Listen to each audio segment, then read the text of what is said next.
We are live.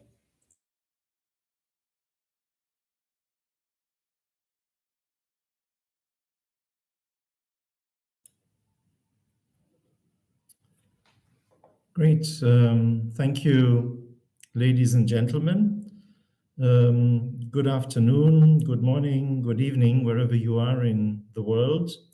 I'm very happy to welcome you for this session, which is entitled WOPs and Financial Linkages, Leveraging Peer Partnerships for a Greater Impact. My name is Andre Jikus. I'm the Chief of the Urban Basic Services at UN Habitat. And on behalf of the Congress organizers and the host, the GWOP Secretariat to UN Habitat, I'm very happy to send greetings to all of you from the UN campus in Bonn, where the office is located and from where we're organizing this session to all the participants out there in the world. Over the last couple of decades, quite a number of WOPs funders have recognized that WOPs is an effective approach for capacity building and performance strengthening through long-term peer-to-peer partnerships.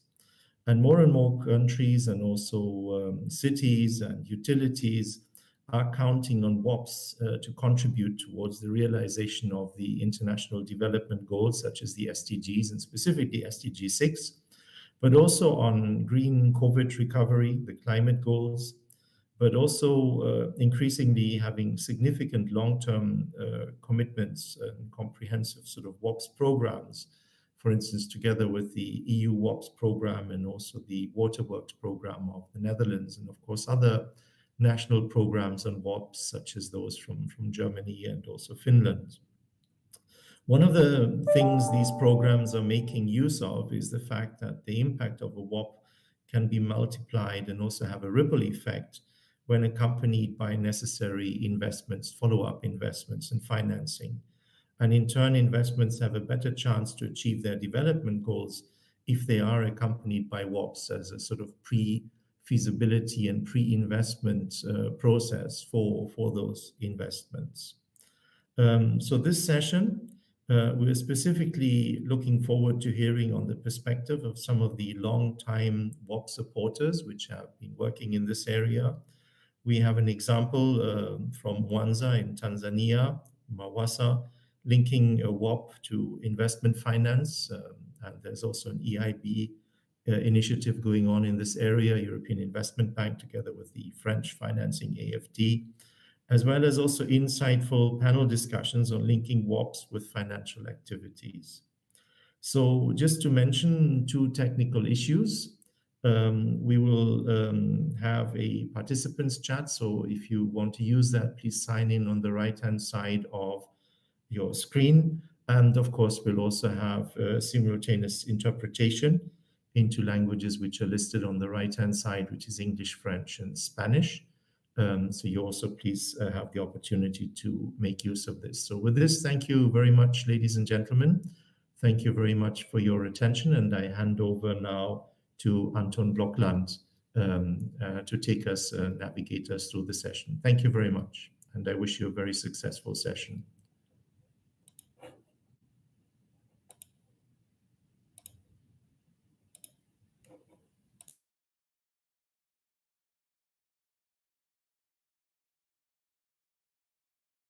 Anton, are you there?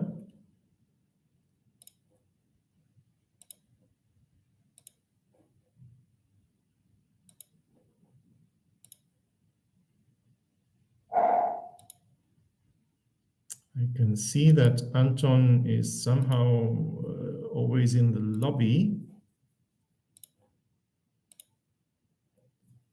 So maybe Francisca, if in the absence of Anton, maybe not being able to get in, if he can get in, Anton, please jump in. Maybe if Anton can't get in, Francisca, if you could maybe just step in until his technical issues are resolved. Yes, sure. We will proceed to the first presentation in this case and start with the moderation just after that. So let me introduce the first presentation by Mr. Carlos Diaz on giving us a brief insight into WOPs funding and linking WOPs with financial activities. Carlos, the floor is yours. Okay, thank you very much. Let me share my screen.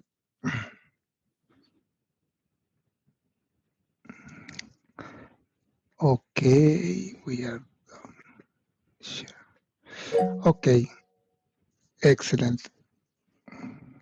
Are you looking at my screen? Can you see my? Okay, perfect.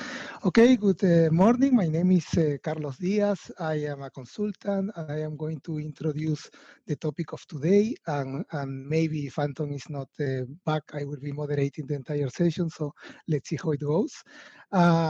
So in this appetizer, as I am naming, we are going to talk about WOP funding, the WOP linkages with financial activities, but also about WOP cost, current financing modalities, and also about the framework, the analysis framework of the document we are producing about WOPs and possibilities to integrate WOPs with investment financing.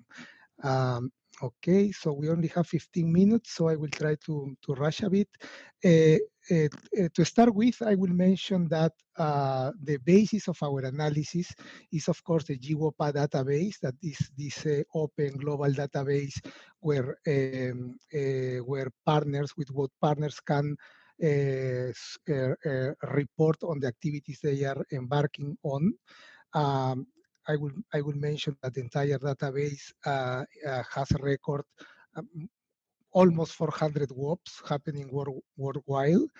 If you want to see the regional distribution of these WOPs recorded in the GWOPA database, we will say that 41% of those WOPs reporting to the database are coming from the Asia and the Pacific, 35% are happening in Africa, and 18% in Latin America and the Caribbean. Good to know. It's very good to notice that more or less half of the database, 52% of the database, are WOPs reporting to be of the South-South partnerships, no South-South nature. Meaning that the mentee and the mentor are coming from the same region, same country.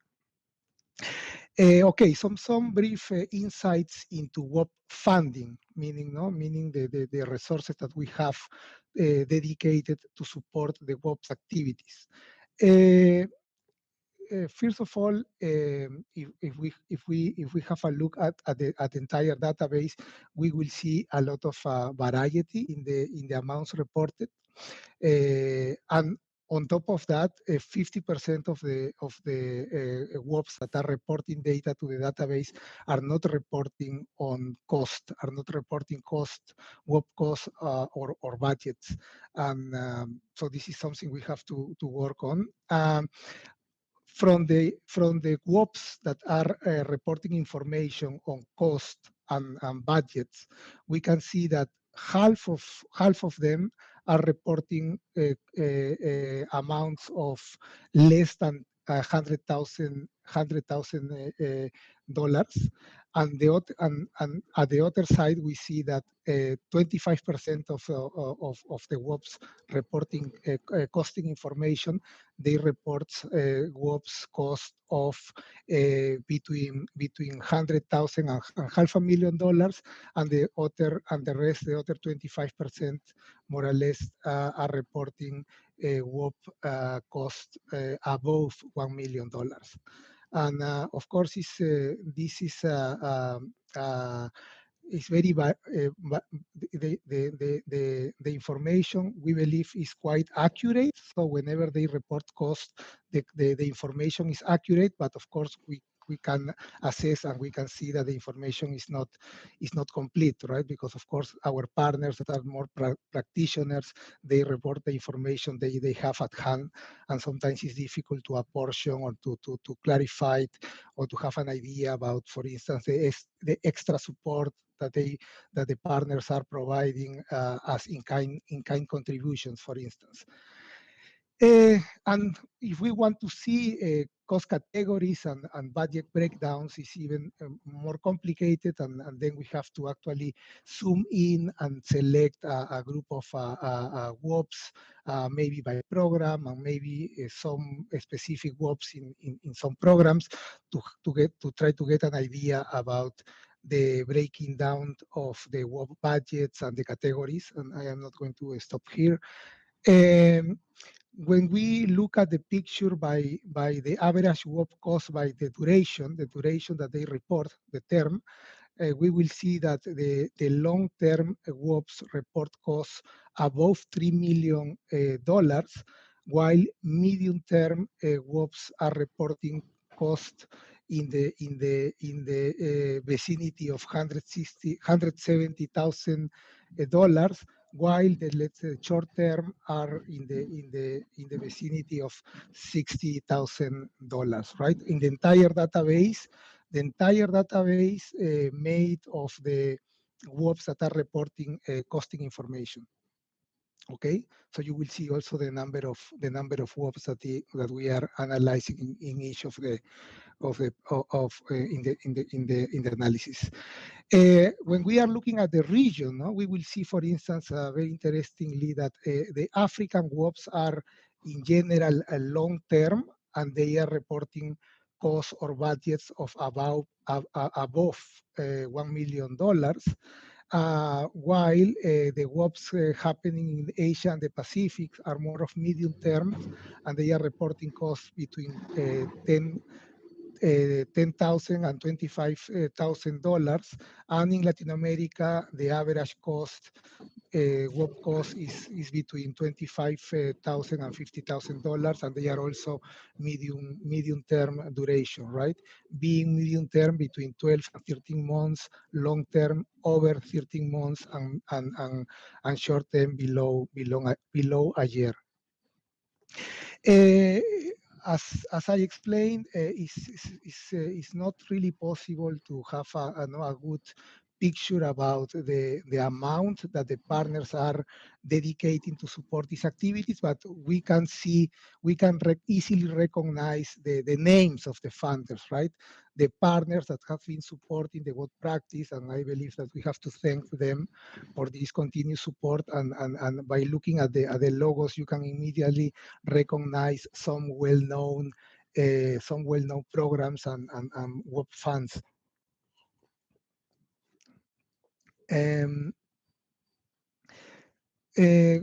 What else can we say about the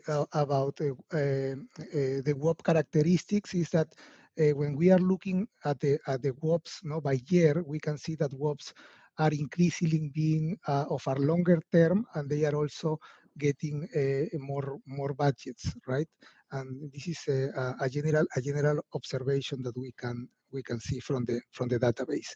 About the funding modalities, you know that in theory there are a lot of different ways how budgets have been, the inflow of budgets supporting the WOPs activities, but by talking to our partners, to financiers, we recognize that the most recurrent, the most common model is this about having a third interested partner supporting the WOPs by covering the out-of-pocket costs, travel, accommodation, per diems, while the expert time provided by the mentors and also the time dedicated by the mentees are actually provided as in-kind support contribution to the WOP.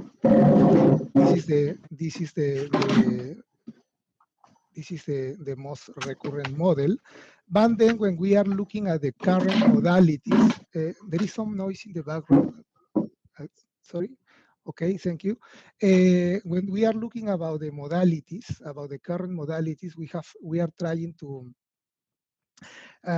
trying to analyze this by some specific characteristics. For instance, we have witnesses this legislative support, right? that is actually tackling the problem, or let's say helping WOPs to have a better enabling environment.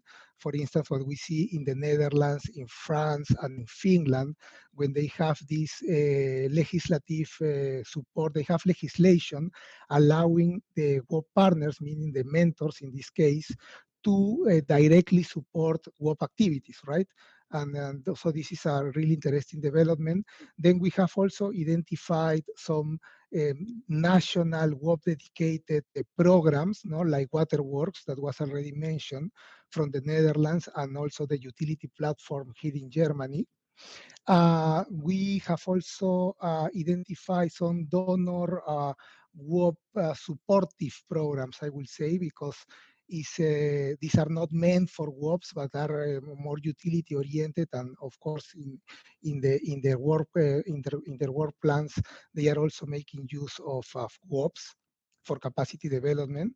And only to say that, of course, these national programs are very much contextualized, or very much shaped by the context of the country where they are designed, right? For instance, the Spanish Confederation, I see it is now very much focusing Latin America and the Caribbean. Water Aid, no, because this is a contribution from the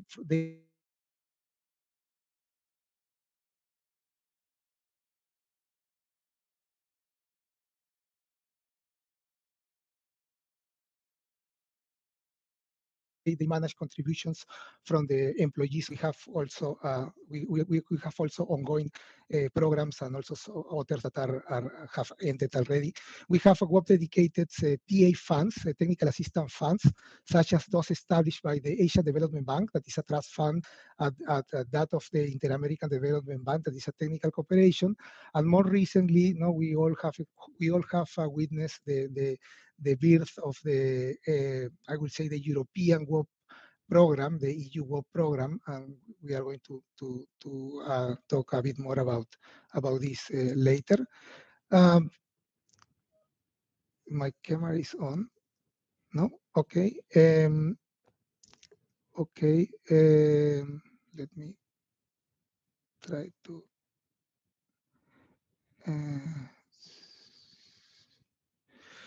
Okay. Sorry for this. Okay. Okay. But okay. Sharing. Can you see this? Do you see? Okay. Okay, good. Okay, so about the legislative support, we see that, for instance, if we look at the turnover of the Dutch water companies, the annual turnover is about 1,300 million euros. Then 1% of that, 13 million euros, they can dedicate to support WOP activities in developing countries. So it's a good source of WOP funding. The Waterworks program, that is a matching grant from the Ministry of Foreign Affairs.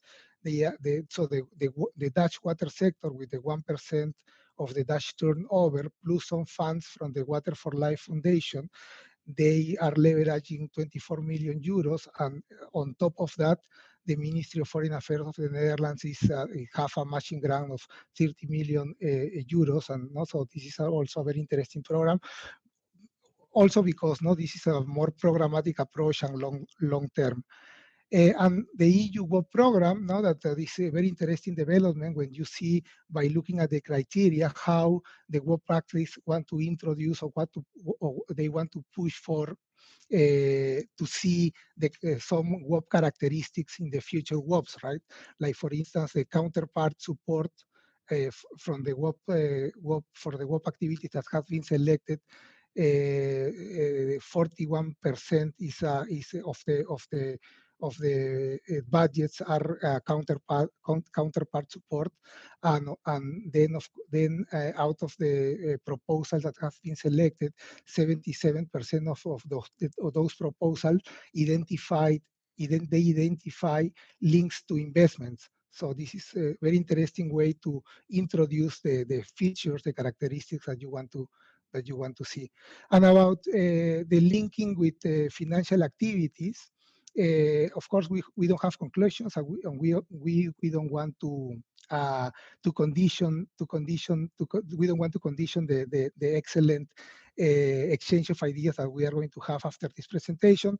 But we can mention that, for instance, we are trying to analyze, for instance, where the WOPs are have a more the highest added value, where they are already active, right? For instance, in project preparation, in implementation, or maybe the largest added value is post-implementation, right? Unfortunately, post-implementation, the funders of the investment programs are not there anymore, no? Because for them, the project cycle already ended. Some other angles that we are analyzing is this about the TA, because of course WOPs are mainly capacity building activities. So we are also trying to investigate a bit about the possibilities for WOPs to provide the technical assistance needed during the implementation of investment programs. What about the governance, right? If we are trying to integrate more WOPs and investments, what are the implications for the governance of the WOPs, right? You know, WOPs has a very defined characteristics, and peer-to-peer, non-for-profit, right? What about the governance accountability, right? Peer-to-peer accountability. What can happen if we try to integrate this up to now different lines of financing, and about the credit worthiness as well. Still to be explored, right? Okay, what about these WOP dedicated funds like the EU WOP program? Is this the way to go, right? I can easily recognize that they allow for flexibility that the WOPs partners need, and it's a way to introduce the characteristics that you want to see in the WOPs of the future. What about the topic-specific funds like the green funds, the climate funds, the sustainability fund? Are they potential funding for WOPs, right? I am talking a bit about eligibility in the paper, and what about the utility funds that are trying to incorporate technical assistance as part of the design of the fund? No, and there are still conversations that we need to follow up, for instance, with the Urban Water Catalyst Fund. And about strengthening the linkages between WOPs and investments, some points for discussions, right? What about working with the financiers from the very start? Now, these are ideas that we are already collecting, right? Partners are saying, it will be important to sit together from the very beginning of the planning activities to see the potential synergies. We also need to develop more evaluation tools, because of course more and more the partners are saying, okay, if I need to, or if I want to support more the WOP practice, also my managers are requesting me for some evaluation, right, of the activities, and how to scale up the WOPs activities, right? Because some partners, for instance, are telling me, we don't want to pay for pilots, right? We need to have at least a strategy how to scale up these really good supporting mechanisms. Okay, I thank you very much for your attention, and of course, feel free to contribute to this paper, and you have my email there in the presentation. Thank you very much.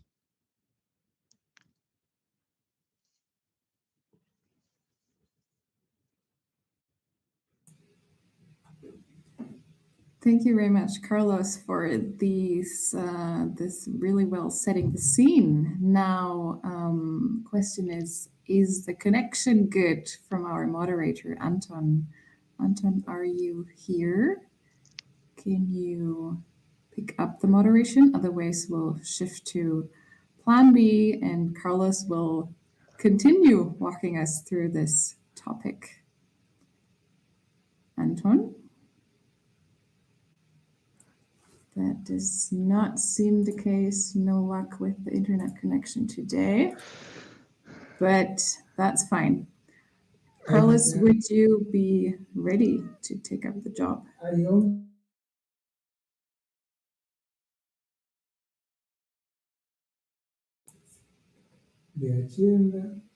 Where just give us a 10-second technical shift in shifting moderators and having the documents ready. Okay.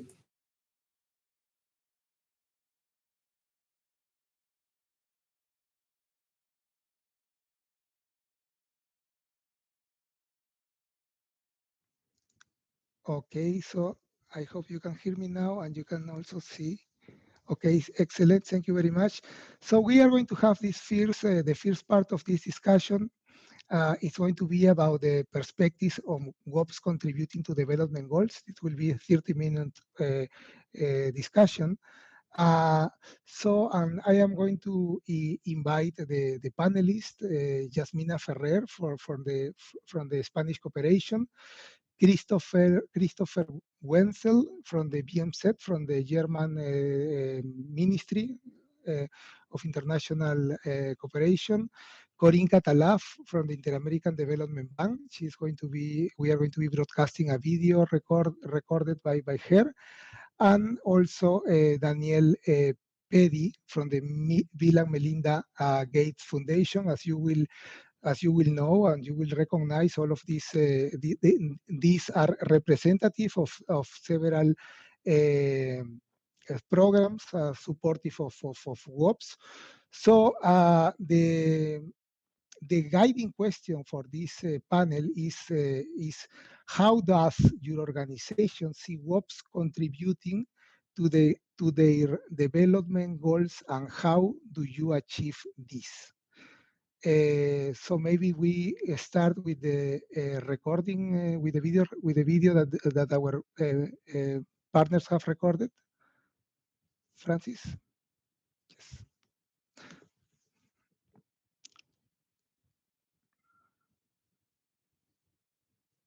Good morning or good night, everyone. This is I'm Corinne Catalaf from Washington. I'm in Washington D.C. It's lunchtime for me. It's probably another time for you, but I'm very happy to be here with you to talk about WOPs and WOPLAC in particular, and what we've been doing and our experience with the WOPs. We've been financing WOPs and supporting the network in Latin America and the Caribbean since 2008. So it's been a long time, and we're still supporting it. We now work with the Secretariat of WOPLAC in Buenos Aires and supporting it as well. So it's been a very, very interesting initiative, very valuable to the division of water and sanitation, and also to the bank, because we have been able to include those WOPs or twinnings as part of our loan operations, of our technical cooperation operations, and also support WOPs as standalones. I believe in the network now we have over 100 water utilities participating, and more than 50 twinnings have been established, and some utilities are still talking to each other, even way after the WOP is over. They are still in touch and are still keeping the communication open so they can resolve problems as they arise. So it's been very useful, especially as part of loan operations as well, because all our loan operations have a component which is institutional strengthening component, and many times we have included a twinning as part of this institutional strengthening. So we, as much as we would like, when twinning is completed, it would be ideal to support this twinning and to follow up with the twinning with some investments, if investments are required, It's not always the case, unfortunately, but we try to make it happen if there is an opportunity. So we've been supporting twinnings in different ways, through financing, obviously, through technical cooperation, operational and non-reimbursable funds. We've also been supporting twinnings through loan operations when they are included as part of the loans. But we also have been supporting twinnings in congresses like this one, in workshops. Many training workshops were organized since 2008 on different topics selected by the water utilities themselves. And those training workshops usually take place in the facilities of a water utility that could be a mentor in that particular topic. So it's been very successful in that way. My assessment, after so many years being involved with WOPLAC, my assessment is that it's been very valuable, and that's why we're still involved in it. And this is why we still want to participate also in the initiative and collaborate with WOPA and other WOPs actually in other regions of the world. However, one thing that has been really a big request, at least from the division I work for, is we would like to see results. How can we? And I know it's difficult to longer twinning to be able to do that. But this is something we would like to see. Would like to see indicators set up, especially for longer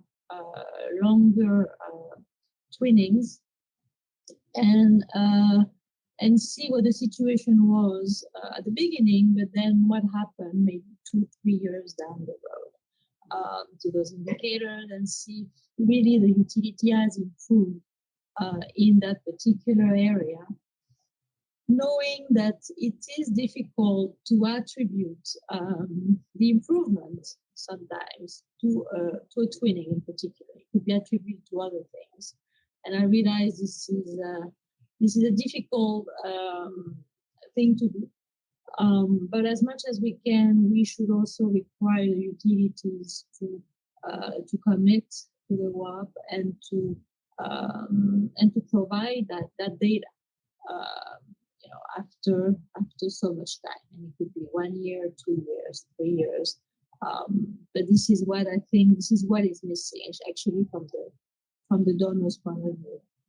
So, what is the change I would like to see in order to scale up the cooperation, between WOP and the bank?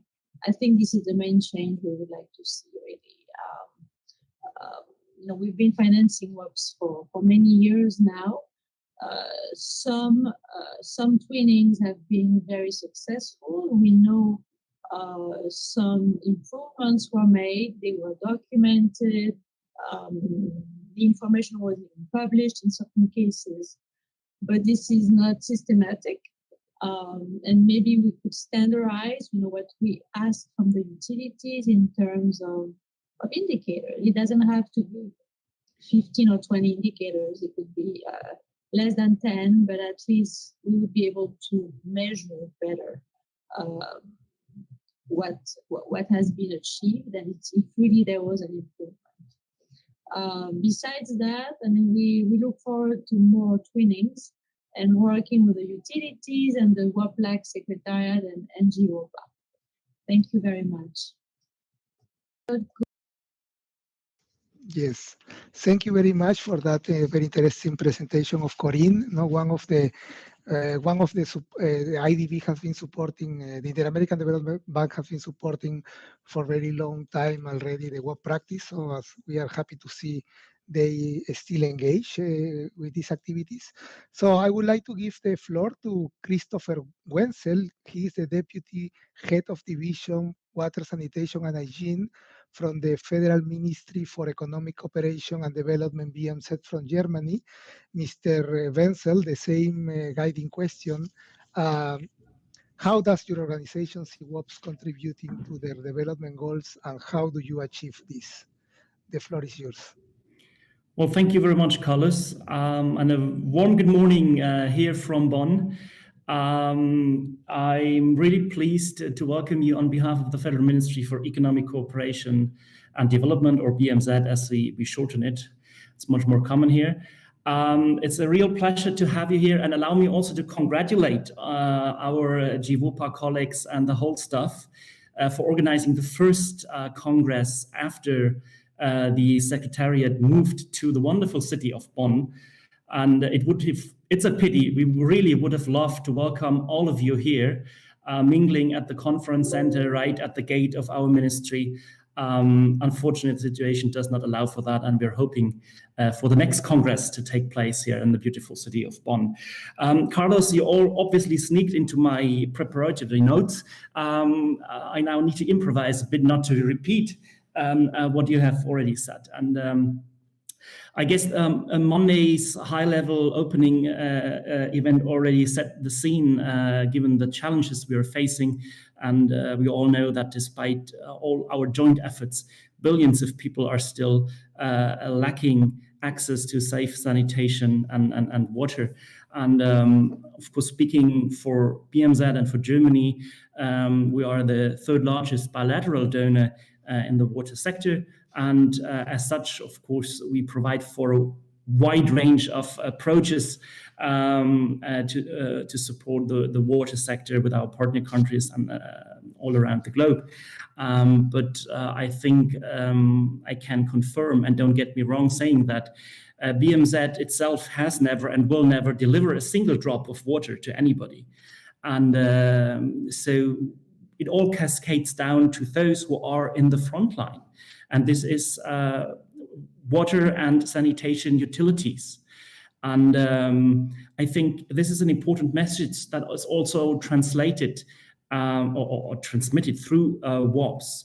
I lived 10 years of my working life abroad, and the simple message that utilities are key, I don't see that in reality very often. It's a lot of focus on national policies and frameworks. And in the end, it's about, oh, the service isn't delivered. What's wrong with you guys? You are responsible for that. And so for us, as part of our toolbox, the water operator partnerships is a really important tool to highlight the importance of operators of utilities, and also at the same time to directly work with them or to strengthen their capacities. We all know that to provide a high quality service to a growing population, you need utilities that are operating efficiently and effectively. And that includes governance practices that allow the utilities also to access finances. And as I just said, in reality, we all know in many cases, this is not the case. I'm not talking, I leave aside the regulatory framework. There's a lot of utilities that are requested to deliver a service below operational costs, with tariffs not collected, and we all know about all these challenges. And so when we talk about this challenge, and as a donor, we are requested to come up with good ideas how to address these issues. And it's important, and this is why WOPs are so important. It's not that we need to reinvent the wheel, as I say. We are on a common journey, and there's plenty of expertise all around the globe. I was on a panel a couple of weeks ago connecting, for example, the city of Miami with a regional city in Africa. And when you see that those in charge of delivering the services to the population face the same challenges, some are further ahead on the path, and some need more support to get to that point. And that's why we don't need to reinvent, and that's why WOPs are key. This is a peer-to-peer tool, and we do not have to invent things, we just need to connect the right people. and the right organizations. It sounds so simple, yeah. But as our minister says, the knowledge is there, yeah. But we just need to bring it into implementation, and that's why we are here for. That's what BMZ is standing for. And Carlos, you already lined out a little bit on what we are doing. We know that, of course, financing these partnerships remains a challenge, is a challenge. And Germany has various approaches in that regard. You mentioned the utility platform taking place, for example, in Jordan, in Zambia, in Ukraine, and which is let's say, it's a global program carried out by GIZ. For us, in this case, German utilities together with, I call it a north-south, let's say, approach, which is also to showcase here in Germany to those utilities. There is an interest among the actors here or utilities here in Germany, but I sense there's also insecurity of how this is done, can be done, and can be financed, of course, if a utility is wants to engage in some partnership. There's, of course, a question of money involved. So this utility platform is, let's say, to deliver a best practice example also for our utilities here in Germany, and also to take lessons from that. But we need to go beyond this, let's say, grant transfer to make a partnership happen.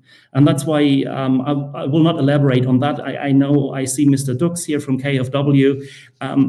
How can we integrate this tool into our daily work, so to speak, into our approach? Make it one tool within, let's say, a TA toolbox. We in this case, we choose an operator partnership because it suits best. And I think Mr. Dux will elaborate a bit on the innovative financing instrument, the Urban Water Catalyst Fund we are currently designing, where this kind of financing will or might be a part of it, and we think including this. Of course, it's very welcome, and we also support through the EU level. It was just mentioned, of course, it's very welcome, this EU facility that was administered by GWOPA and led to 22 new partnerships. And of course, finally, having GWOPA here in Bonn is, yes, our proof of commitment. And it's so, and as I just outlined, from let's say a program administered by GIZ or implemented through GIZ to a new financing mechanism to have the expertise gathered through all these programs under the roof of GWOPA, and to spread the expertise and to create confidence among those who are already interested in engaging in these kind of partnerships, but are not sure how and with whom and yeah, how to get into this. This is really great to have GWOPA here, and yeah, I will close here by thanking you for having me, and I really wish that we continue our talks after the Congress and when we meet, I hope in person in any place. There's plenty of opportunities in the upcoming year, and thank you very much, and over to you, Carlos. Thank you very much, Christopher. Thank you very much for your input. We see now we have seen the intervention of Corinne Català, the recorded video talking about this twinning supported in the Latin American region. Actually, by the way, I am coming from the Latin American region, and as Christopher said, it's really nice to have this GWOPA here in Bonn, because now I'm also living here in Germany, so it's really nice to see them here, and of course having this water utility platform as a way to get more information and to inform the German ministry on the way forward, right? Really nice, really good input. I would like to give the floor now to Danielle Pedi. She is the Senior Program Officer of Bill and Melinda Gates Foundation. So Danielle, the floor is yours. Thanks, Carlos. And it's always hard to go after so many interesting presenters and speakers, but I'll try my best. So, the question on the table was, why does the Gates Foundation, a philanthropy in our case, invest in WOPs, and what does it mean, and how does it add value? Well, for us at the Bill and Melinda Gates Foundation, our strategic goals include accelerating progress on SDG 6.2 and 6.3, really looking at the sanitation dimensions of the urban wash challenge. And so for us, investing in WOPs, we call them swaps here, and we hope. I've been joking that with the Chiropa team that we hope you will soon be GSWOPA to acknowledge the importance of sanitation in utility service delivery. But in any case, we invest in SOPs or swaps because we know that adult professionals learn best when they learn from one another. It's just a fact, and that transcends all boundaries and geographies. And we have seen and have made investments in capacity strengthening for many years, and too often, including our own investments, are just way too focused on sort of one-off trainings. Training workshops in counting inputs, but really the deep exchange that you get from a structured swap is really uh, worth a lot. I take Corinne's point, and I'll come back to this issue of measurement. But when we go back and we talk to utility operators and others, we can really see the impact of those exchanges and the opportunities to share directly with someone who is in your shoes and immediately apply the lessons and adapt what you find to your own context as being really invaluable. So, to share a little bit about our experience with swaps, so we are really happy and proud to have a partner of the African Water Association, and we first launched the first round of SOPs, and it was really the first time for AFWA to do this. Back about 5 years ago, and these were medium-term swaps, about 2.5 years, and there were a couple of mentors and 5 mentee cities across all subregions of sub-Saharan Africa.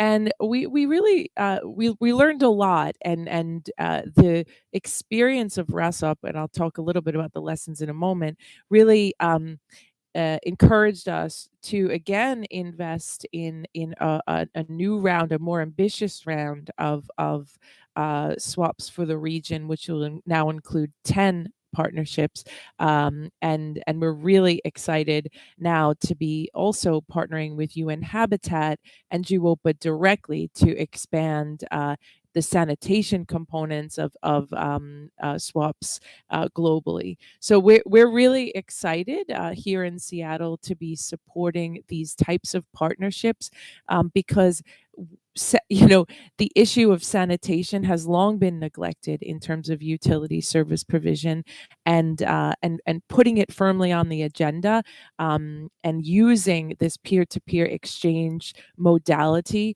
we believe will be one of the fastest ways to accelerate meaningful progress towards citywide inclusive sanitation. So for the Gates Foundation, along with many other partners, including UN Habitat, we've been adopting a new way of thinking about urban sanitation, which we call citywide inclusive sanitation. And in a nutshell, this is about providing equitable, safe, and sustainable services. In order to do that, we need to have a responsible authority executing a public mandate. We need to have some accountability mechanisms for performance against that mandate. And then, of course, you need the resource management and planning, to reflect the authority mandates and priorities and performance accountability. Those are utility basics, but unfortunately in sanitation, these are often neglected, and unfortunately in utility management, too often sanitation is seen as a drain on the balance sheet, and as a sort of a net sort of revenue drain rather than a loss, rather than something that provides an opportunity, for example, to expand the customer base. So there's a long way to go, but I wanted to share a couple of the lessons and reflections on way forward from our perspective. To engage in a new topic through a swap, for example, something like sanitation. There'll be a need to get a bit creative. So, non revenue water, asset management, things of that nature have been part and parcel to WOP exchanges for many years. But for sanitation, where there's often not a clear institutional home, or where the mandate can be unclear in terms of utility. What the utilities are responsible for. We found in the first round of swaps that we did that it was actually necessary to get quite creative. So in the case of sanitation, Afwa did a lot of innovation at working with the mentors to say, you know what, we need to move beyond utility to utility partnerships. In the case of the swaps in the Africa region, it actually became partnerships, utility to utility, municipality to municipality, because sometimes municipalities have the mandate for service provision, private sector to private sector entities who, as we know, private sector emptying services, for example, provide many of the sanitation services in urban, low middle income countries. So it was really important to think creatively. The second thing is just thinking upfront about the institutional analyses and the clarity you need to get the first steps of a SOPs off the ground, and matching cities with similar institutional frameworks. So, for example, matching municipal-based utilities with municipal-based utilities, national utilities with national utilities. This was a great way to get more progress in the peer exchange than if we had just focused on, for example, technical issues. The third thing I want to say is that in our case with the sanitation experience, when baseline understanding is low, moving right into a deep swap can be a challenge. So we found, and the new round of swaps, Afwa has found that it's actually you need to have a phased approach where you combine some upfront training and orientation with perhaps some one-off exchange visits, and then bring on the swap sort of as a second step once the utilities are sort of more oriented to the approach and what's possible, and have made some decisions about what they want to do and where they want to focus. So in terms of emerging areas for swaps, thinking through the phased approach and how that could work, and how to couple that with other types of capacity and training. I think another key point for us, and we'll get to this in the next panel, I think, is, it can be challenging to make meaningful progress in cities without an investment project ongoing. And so figuring out how to couple. So we had some mixed results in the swaps first round, in the sense that we had set a target that for each utility, the one of the main results would be a bankable project, and some were able to achieve that, but some were at a much sort of earlier stage in their process. And so just thinking through, what we did was we organized, as part of the swaps, sort of donor roundtables, and brought on potential financial partners very, very early on, but still the results were mixed. So just thinking through the timing and phasing in this next round of swaps, what the African Water Association has done is actually used the existings of an investment project that is focused on sanitation as one of the criteria for selection, so that the swap can be adding value to that process overall. And then just one last point, it should be obvious by now, we see that there were huge benefits to working through the Regional Utility Association. Benchmarking outside of the region was also important, but that regional exchange, especially for a new topic, was really, really quite essential. One of the last points I want to make is that our our results, one of the completely unintended results of the first round of 5 swaps was the formation of the Pan-African Emptiers Association. Coming out of this peer exchange, when we expanded a bit and started actually having the private, uh, informal and formal operators as part of the structured swap, they independently started to organize themselves. And in all 5 of the countries where these swaps took place, they formalized a private emptiers association, and that turned into a Pan-African regional association of national emptier associations, which now has over 20 member countries. So that's a pretty great, completely unintended impact. And this is what can happen with a bit of creativity and a little space with inside the swaps to get creative when you're working on a new area. A couple of points on operations. I want to say that it's really important to think through the costs, and I'm so pleased, Carlos, that you shared some of the cost details, because this is not free. I mean, we talk about in kind, but experts are giving a lot of their time. They fly to these to another country. Often, they work intensively and share their experiences. But when they get back on the plane, their brains shift back to their actual core work. So the follow up, um, and the preparation, the follow up, we found it was oftentimes necessary to think through how to creatively use consultants to bolster the partnership and to allow for the expert to provide the expertise, but not have to do all of the logistical work and sort of the write up of the notes and et cetera, et cetera. So thinking through that, and then also just thinking about financial flows. How do we get the funding for these types of partnerships into the hands of the mentors and the mentees themselves? And that's why we were so excited about the launch of the EU program, because really empowering mentor and mentee utilities to sort of have control, including control of the finances of the WOPs, seems to be a pretty important. So how to scale these types of partnerships? A couple of reflections to add to the ones that have already been shared.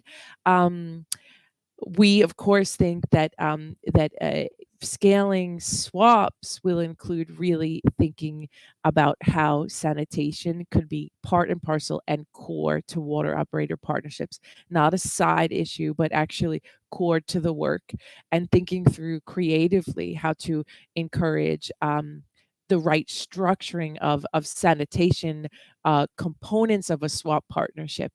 The second one is on technology and innovation introduction.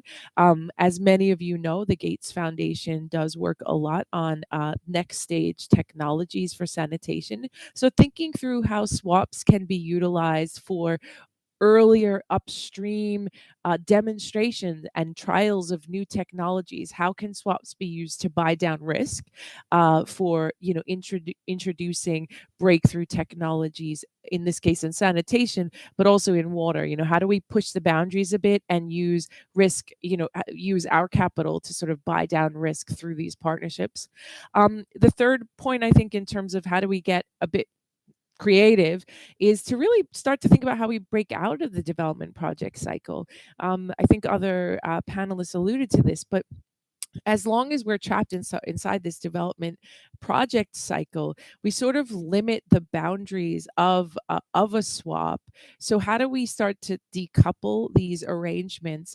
We do need investment finance, and we need something to work with in terms of capital investments. But how do we make it so that we're not always thinking in a projectized manner, so that the swaps can be sort of adding value at different times and not structured around the project cycle? And then finally, I really want to echo Corinne's point about measurement. It is important to think about contribution of swaps to some of the goals of the utilities, recognizing that it's very hard to attribute all of outcomes to swaps alone. So thinking creatively about measurement and really thinking about results. For example, bankable project finance is a very clear one, but I think there are some others that we could think about, and we would want a small number of indicators that are more frequently tracked, including 2 or 3 or 4 years after a swap. And then finally, I would just say thinking through non-traditional sources of finance for swaps, including philanthropy. I noticed in the set of logos that I think that the Gates Foundation was one of the few philanthropies on the list. We are here. There are hundreds of philanthropies. How do you get more creative in terms of sources of financing for WOPs, moving beyond just the typical development finance partners? So that's a bit long, but some points from my side. Thanks. Thanks to you, Danielle. Thank you very much for the presentation. A very interesting point about the swaps. I hope to see more swaps happening, and also Bill and Melinda Gates Foundation supporting this, as I also presented during my presentation, this topic specific funding. So we are running a bit behind of schedule, so I am not going to talk too much now, and please let me introduce Yasmina Ferrer. She works at the Department of Water and Sanitation Cooperation Fund and is responsible of the sanitation and water operators area. Of course, she's working for the Spanish Agency for International Development Cooperation, ICIT. Yasmina, the floor is yours. Gracias, Carlos. Gracias por la introducción. Bienvenidos. Buenos días, buenas tardes y saludos en nombre del Fondo de Cooperación para Agua y Saneamiento de la ECID. Yo había preparado una pequeña presentación un poco para responder a la cuestión que se había planteado, ¿no? Voy a compartir la pantalla.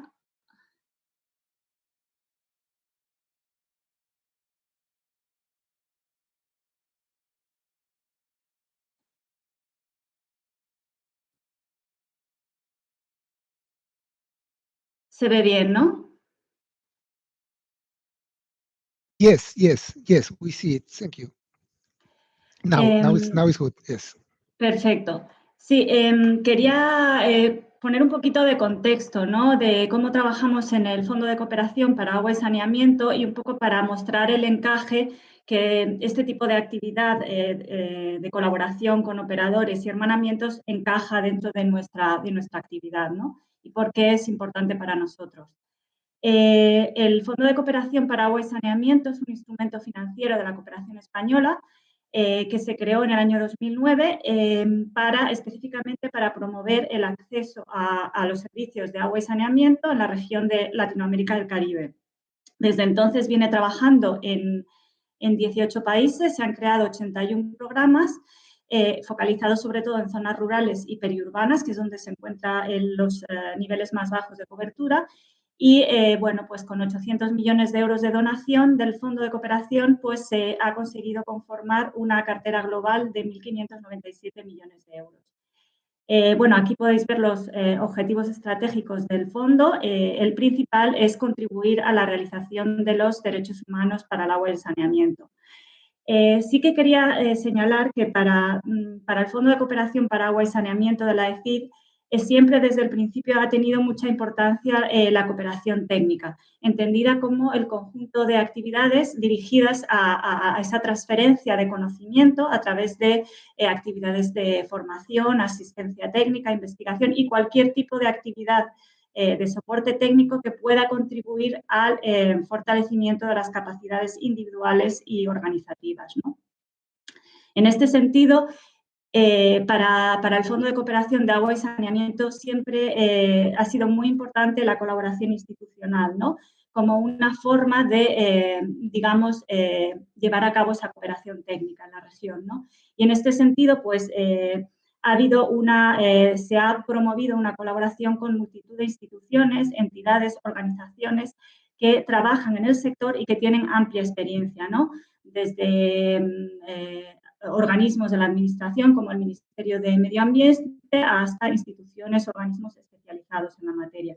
Y dentro de esos organismos e instituciones con las que colaboramos, por supuesto, se encuentran los operadores de los servicios, las empresas operadores de los servicios, ¿no? Y sus asociaciones.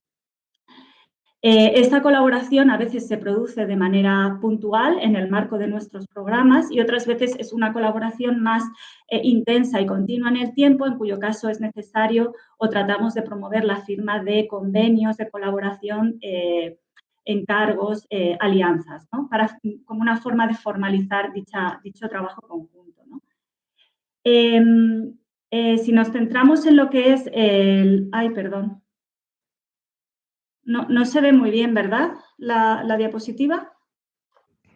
Sí se ve, sí. Pero ha quedado un poco Sí, extraña, ¿no? sí, Bueno, pero dale. disculpas. No te Bueno, en preocupes. cualquier caso, lo que yo quiero transmitir fundamentalmente es que nuestros programas, o sea, los programas del fondo, siempre tienen, se organizan con 3 componentes fundamentales. Siempre hay una componente de infraestructura, que es la componente que tiene más peso financieramente, pero no es, evidentemente, es tan importante como las otras 2 componentes, que son la componente de fortalecimiento institucional y de apoyo al operador y la componente de trabajo con la comunidad o de trabajo social, ¿no? Estas 3 componentes siempre forman parte de los programas, ¿no?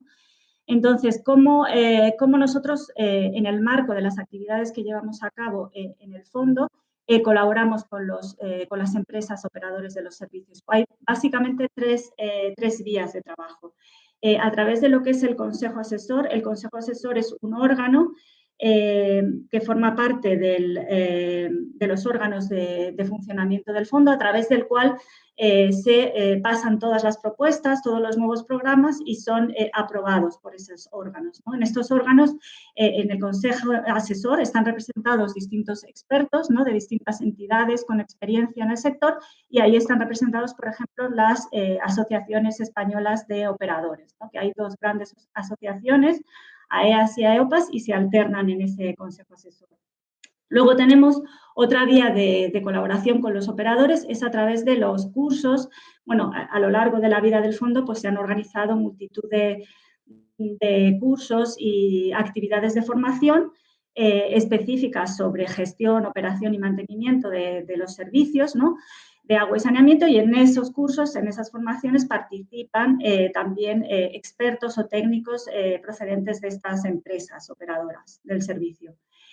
Y por último tenemos la colaboración que llevamos a cabo directamente en el marco de los programas, es decir, en el marco de algunos de nuestros programas concretos que estamos ejecutando en un país, en un municipio, en una población,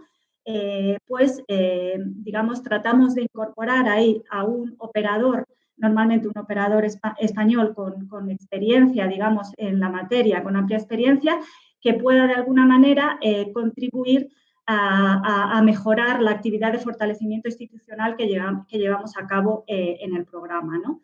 Entonces, como digo, esta actividad la hemos planteado en varias ocasiones y es una actividad que se plantea y que se desarrolla de manera paralela al programa, ¿no? Al programa que estamos ejecutando, ¿no?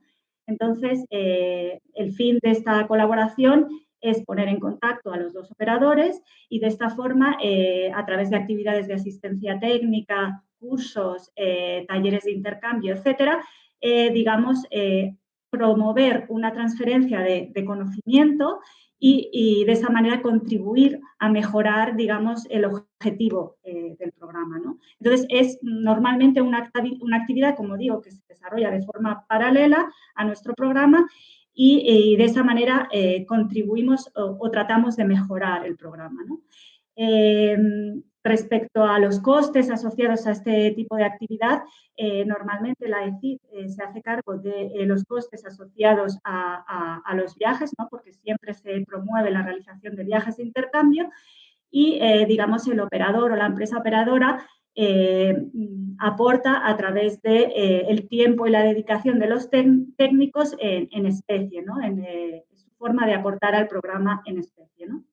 Entonces, bueno, algunos ejemplos de empresas con las que hemos colaborado en el pasado. Tenemos ahí varias empresas españolas, NILSA, Promedio, Anvisa, Emasesa, ¿no? Que nos han colaborado con el fondo en actividades de cooperación técnica. Y bueno, quería resaltar que recientemente estamos trabajando más intensamente, por decirlo así, con Emasesa, que es el operador que gestiona el servicio de agua y saneamiento en el municipio de Sevilla y otros municipios aledaños. Y esta es una empresa que tiene mucho interés, que ha mostrado mucho interés y mucha iniciativa para promover hermanamientos, y por este motivo hemos firmado un convenio de colaboración con ellos, entre AECID y Emasesa, pues para trabajar, promover hermanamientos y otro tipo de actividades. Actualmente con Emasesa hay 3, digamos, hermanamientos activos, algunos más antiguos, otros están iniciándose, y los podéis ver ahí con Aguas de la Sierra de Montecillo, en Honduras, con EMAPAD, que es la empresa que gestiona el servicio en Viacha, en Bolivia, y con Porto Aguas, que es la empresa que gestiona el servicio de agua en Puerto Viejo, en Ecuador, ¿no? En el caso, por ejemplo, de los 2 primeros hermanamientos, además estamos trabajando en coordinación también con WOPLab, que nos está dando apoyo, ¿no? Entonces, lo que queremos hacer es un poco tratar de mejorar la forma de trabajar y que estos hermanamientos no sean solo una actividad paralela que se desarrolla en el marco de programa o como apoyo a un programa, sino que integrar un poquito más esos hermanamientos en los programas de forma que las ideas o los productos que puedan surgir de esa relación entre los operadores podamos realmente llevarlos a cabo bien con financiación del programa o con financiación complementaria. Y para finalizar, simplemente algunas ideas y algunas reflexiones, ¿no? Puntos, digamos, interesantes o fuertes de los hermanamientos. Son actividades que son muy interesantes y muy estimulantes para los operadores, ¿no? Siempre suele haber interés por parte de los operadores para, digamos, para hacer este intercambio. Son actividades que con pocos recursos consiguen un impacto importante, porque se produce una importante transferencia de conocimiento, y en nuestro caso, que además se utiliza el mismo idioma, pues es fácil la comunicación y la transferencia de conocimiento. Y puede a nosotros, en el caso del Fondo de Cooperación, lo vemos como una posibilidad de mejorar las actividades de fortalecimiento institucional que ya tenemos, que contemplamos en nuestros programas, ¿no? Como retos y dificultades, vemos, por un lado, que a veces es difícil mantener esa relación entre operadores durante un tiempo largo, de 2 o 3 años, que es lo ideal en este tipo de actividades, porque depende del nivel de implicación de los técnicos, ¿no? Que al final están involucrados en ese hermanamiento y de bueno, pues de su voluntad, de su interés, de su tiempo, ¿no? Porque ellos tienen que dedicar, bueno, pues no es su trabajo fundamental. También no tenemos realmente una sistemática muy clara para el diseño, monitoreo y evaluación, y es una cosa que cabría mejorar y que cabría trabajar en ello. Y luego, como posibles mejoras, creo que se podría integrar más, se podría hacer un esfuerzo de integrar los hermanamientos en los programas desde el inicio, de forma que no se plantee a posteriori como una actividad paralela, sino que desde el principio se integre como parte de las actividades. Crear programas específicos basados en WOPs, como la iniciativa que ha tenido la Unión Europea de financiar específicamente, de generar un fondo para financiar WOPs. Y luego también recursos humanos, que también creo que lo han comentado. Al final, el promover este tipo de hermanamientos, el conseguir que hacer un buen monitoreo y un seguimiento necesita tiempo y dedicación, y bueno, pues en la agencia, por ejemplo, en nuestro caso particular, podríamos destinar recursos humanos específicos para este tipo de actividad. Y nada más, esto es un poco lo que quería comentar, y muchas gracias por invitarnos a estar aquí. Un saludo. Muchas gracias a ti, muchas gracias. Thank you very much to all our speakers, to Christopher, to Corinne, to Daniel, and to Jasmine for the really nice presentations. We are going to make sure to take all the information you are providing us during your presentations to the document on WOPs and financial linkages. Again, thank you very much. I am very happy to see back to Anton, now, our moderator, Anton Blockland. I believe you are back, Anton. I hope so. Can you hear me?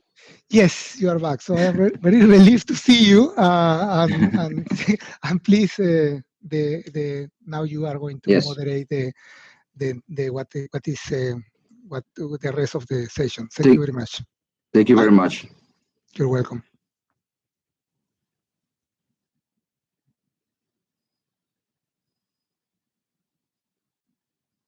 Anton, now you are on mute. No, I'm not on mute. Can you hear me? Now I can hear you.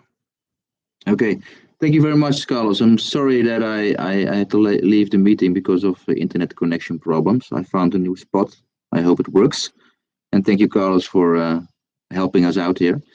Some of the previous speakers in the panel already mentioned the importance of investment finance, and that if you want to have sustainable improvement and sustainable impact of your water operator partnership or your sanitation and water operator partnership, actually, investment finance can be very critical. So we thought it would be good if we do a little bit of a deep dive into an example, a case in which a WOP has been very active in trying to work with mobilization of investment. So we choose a partnership in Mwanza, and the people from these partnerships are in the meeting. And first of all, I would like to give the floor to Reinder. He's the project manager of the partnership. And Reinder, we need to be a bit brief because of time issues, but can you maybe explain very shortly and set the stage what the partnership is about and how your partnership has tried to contribute to the mobilization of investment finance and the implementation of investment projects in the case of Mawaza, the utility in Mwanza. Please, Reinder, over to you. Yes, Anton, thank you so much. Thanks to all of the previous speakers for very great presentations. My name is Reinder van den Brink. I'm based in Mwanza. Next to me is Engineer Gogadi. I'm the project manager here in Mwanza, yes, working with benefiting from the TA provided by BEI. Thanks, Anton, for your question. So I'm here in the Water Operator Partnership, which is funded by the Waterworks program from the Netherlands. This partnership started in 2018. So since then, I'm based here in Mwanza and coordinating the partnership, not only with Mwanza in Tanzania, but also with Arusha. And apart from that, we also have been granted a EU WOP program together with Hamburg Wasser, also for 2 satellite towns close to Mwanza here. So this program, this partnership we have here is focusing on basically 2 aspects. One is the operational and financial performance. So trying to see where we can collaborate, where we can share knowledge to improve that performance. That is a variety. That can be non-revenue water, it can be commercial related issues, financially, organizationally, in terms of leadership program. That depends the need. So the program is designed flexible. So of course we started with an initial ID and an inception report, etc. However, over time that can change. And that has changed. So that's one, operational financial performance. I won't go too much into detail here. The second one is to see in what way investments can be attracted so that Mawasa here in Mwanza is able to continue the growth of the customer database to increase the coverage, both for water and sanitation. For this one, I do see 2 issues, 2 topics here. One is on the project preparation part. We have worked together with Mawasa on a pre-feasibility study, trying to identify what are the investment needs of Mawasa, both water and sanitation. Like with a preliminary design and a certain budget estimates, with the demand projections and all those issues there. The idea behind this is to have investment IDs, investment preparation ready for potential financiers, so that they know what is the need, and also that they can communicate that to their background like to their political environment, what is the return on investment in case of investing in Monza? How many people will be connected, and what is the estimated budget? That's one. Second is on the project implementation part. So the ongoing investment program by the European Investment Bank and the French Development Agency is something we are not officially linked to. But as a WOP partner, we are here. And we try to work together with Mawassa on how to manage those new investments. So for example, when it comes to preventative maintenance, like new pumps, new motors, they are here. How to sustain a long lifetime, what is the maintenance schedule, and how to get to maintenance software, etc., etc. So that's an example on how to kind of provide a certain form of TA through the presence of our WOP, though it is not an official part of the TA from the EIB. So Anton, back to you. I hope this is brief enough, but also clear enough. Thanks.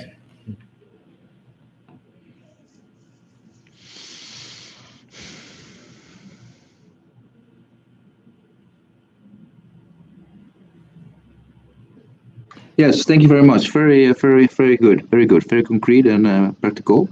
So I hear added value in preparation of projects and in implementation of projects. Mr. Gogari, you are working within a utility in Mwanza, Mawassa. Yeah. Yes. Can you maybe elaborate a bit more about this added value of the partnership with Vitent Evidence International and how it was helping you out in issues around investment finance, both implementation maybe and preparation of investment projects? Can you elaborate on that from your perspective? Okay, thank you, Anton.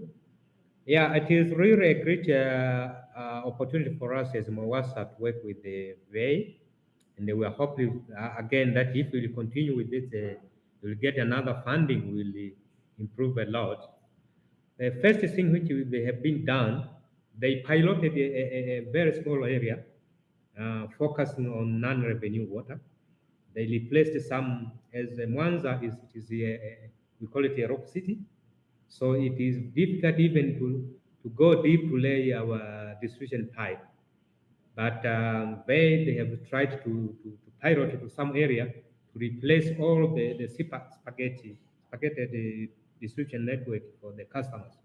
So they tried to replace them so that we can reduce non-revenue water. But again, during the piloting study area, a bit it was we couldn't realize briefly the impact of physical loss. But again, within the 3 months again, they tried now to investigate on commercial loss.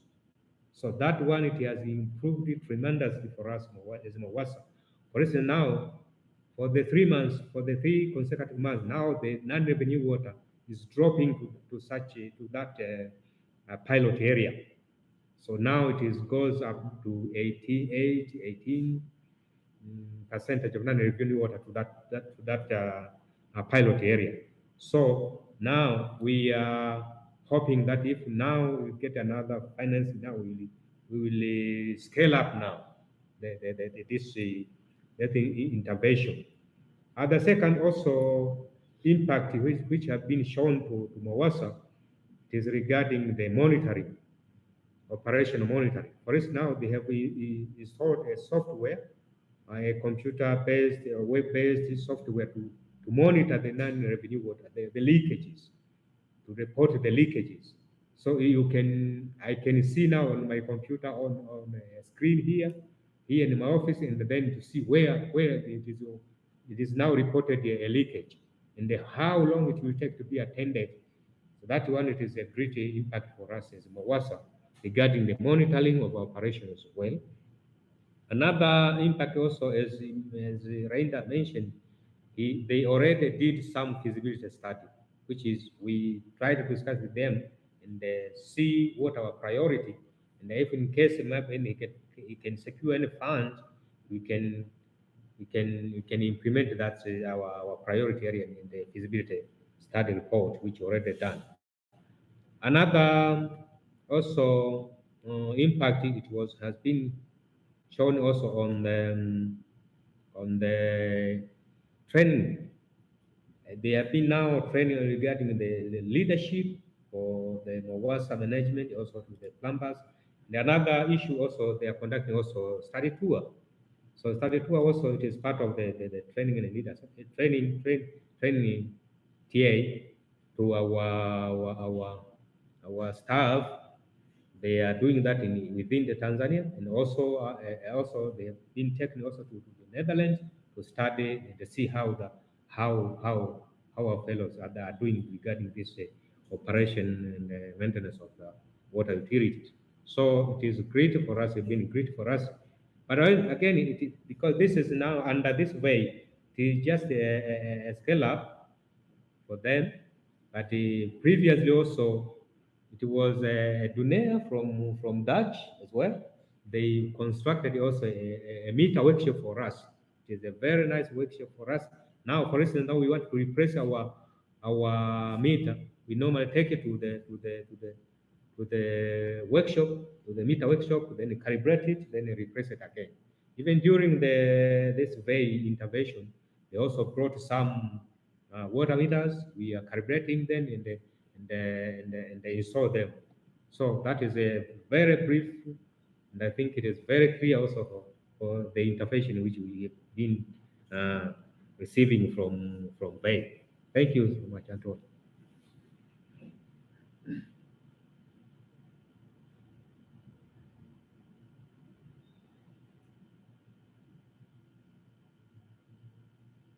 Anton, I submitted for any discussion or question. Thank you. Yes, let's wait a bit for Anton. Okay, good. It's coming back. Yes, I'm here. No, it's very. Thank you very much for this perspective coming from the utility side. Yeah.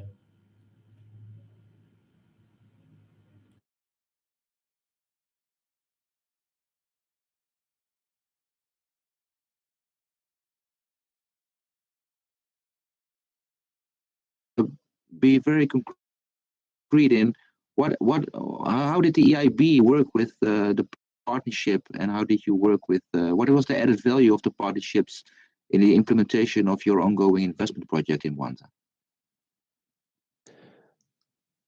Okay, thank you, Anton. I guess I got the question, although it was half of it. But so, as Reindeer said, the partnership, this WOP in Mwanza, I mean, they arrived when our project was already in implementation. So it came, it was not phased, but we really worked together so that we will not do any overlap, and we'll make this cooperation really, make the best and the most out of this WOP. So concretely, we collaborated on some terms of reference because we were also mobilizing some technical assistance with this throughout our project, and we collaborated with VEI so that our terms of reference and their terms of reference will not collide, and will have a, let's say, a mutual and be mutual completeness. That's a first thing, and we saw this VEI coming in to Mwanza as a further sign of increasing the sustainability of our investment, really improving where we are investing, and helping out for when our project cycle will finish. Because I totally agree that with Daniel that, I mean, you need to dephase it with the project cycle. I mean, an operator is not, doesn't disappear once you have finished your investment. I mean, is here to stay and to implement and provide all the services throughout all the lifetime of the equipment. So we really saw it as an additional point. It was not something we had created. We collaborated as much as we could. When they started also looking into future investment, I mean, we provided comment. We tried to also collaborate on this. And here, that's where we could have something even more constructive. Is, I mean, if they provide some more ideas for investment, then we know that there is already some studies behind it that this Mwawaza plus they have a better understanding of their challenges, and it really reinforce the quality of the proposal. It doesn't mean that necessarily we can finance it, but it really gives added value to the proposal. Plus, you could also, I mean, for Mwawaza, we could imagine as well that, I mean, we could also put a certain part of the investment, which, I mean, on the future investment, that could be also to be handled as the WOP unfolds and find ideas for investment, especially on the non-revenue water. So yeah, in essence and briefly, we find it very interesting.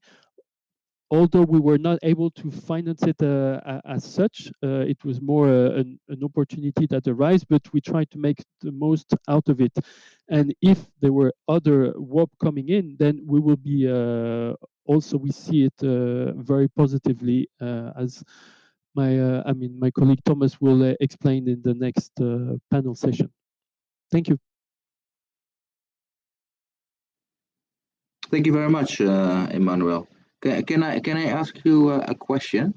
Maybe a bit technical question. So this was this is one example, you could say, and it's a good example in which you have been cooperating with the utility and the water operator partnership as an investment bank. If you would advise us or give a recommendation how we can replicate this type of cooperation between investors and utilities, what sort of a recommendation would you do? Maybe what should change, maybe? So, and what should we work upon to have a replication of this cooperation to other countries and other investment programs? Well, I think I touched this, I mean, with Carlos when we had our discussion. I think for me, the first thing, and okay, I'm not, I mean, I guess from what Corinne said, I mean, for example, Inter-American Development Bank is really much into the WOP since a long time. From our side, I guess having a real a database where you can exchange information where, okay, where you have investors coming in which cities, which operator, and then you have the WOP. So you map all these actors, and then you can try to connect them. I mean, my colleague Thomas will speak more about it, but it's difficult for us to go and actively look for a WOP. And as well, I mean, again, I totally agree that a WOP should be out of a project cycle. So it's not, I think, an investor that needs to finance the WOP, but we need to find ways to really create the synergies and this overlapping of putting investment when there's a WOP, or a WOP come in when he knows that there's an investment which is ongoing, so that you will make much more added value, because your, I mean, through your WOP, your operator will have more means to implement the action the WOP is designing or is advising on. So yes, that's how I would see it. I would not put a condition as to we will do only an investment only if there is a WOP, because I think this will be too constraining. But it's really an added value that we will be looking for. Thank you. Thank you very much. A very concrete recommendation. And same question to Reinder and his colleague. If from a utility perspective, what is your recommendation to kind of be able to replicate this type of cooperation between investors and utilities?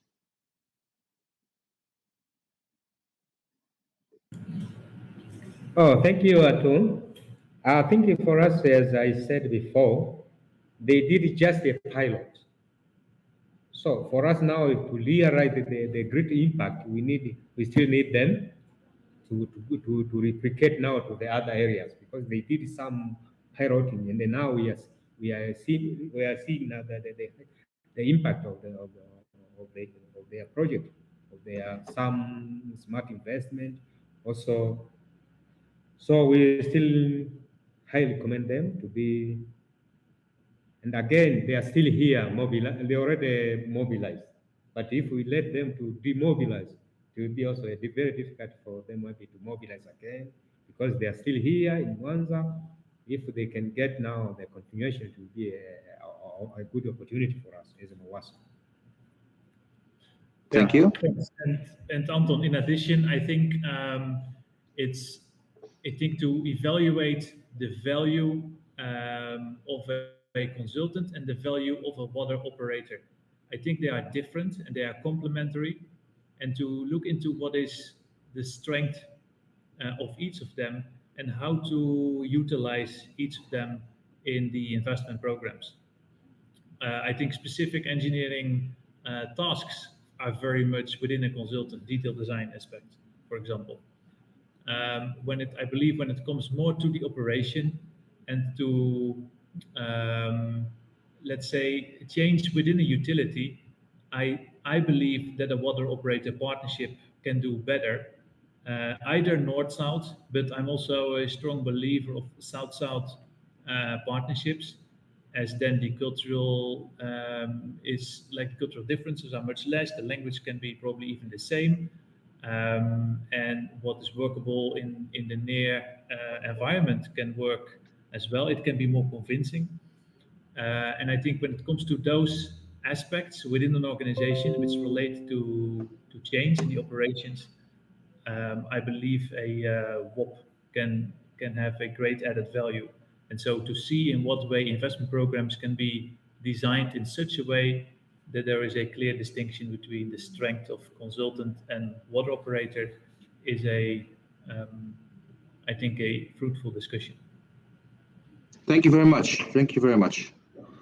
We really have to go on with the program now. Sorry for that, but thank you for your clear recommendations to the group, and hopefully we can work on the recommendations the three of you posted.